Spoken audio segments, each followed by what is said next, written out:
আসসালামু আলাইকুম ভাইয়া রাফুরা, কেমন আছেন? আশা করি আলহামদুলিল্লাহ ভালো আছেন। আসলে অনেকদিন পর ইউটিউবে ভিডিও দিচ্ছি। মনটা ভীষণ ফুরফুরা। আমরা যাচ্ছি মক্কার উদ্দেশ্যে। জাস্ট কি বলবো, অ্যামেজিং কাজ করে মনের ভিতরে যে কখন আল্লাহর কাছে যাব, আল্লাহর ঘর দেখবো।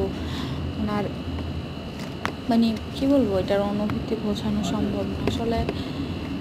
জাস্ট অসম্ভব ভালো লাগতেছে, অসম্ভব খুশি লাগতেছে। আল্লাহর ঘরে যাব, আল্লাহর ইবাদত করব, আল্লাহর ঘরটা দেখব, ধরতে পারবো, হাজরা আসরের পাথর দেখব, ওটাতে চুমো দিব, মানে অনেক অনেক অনেক অনেক অনেক এই আর কি। রাসূল সাল্লাল্লাহু আলাইহি ওয়াসাল্লামের রোজা দেখ, আপনার মানে প্রত্যেকটা বিষয় মনের মধ্যে ফুটে উঠতেছে।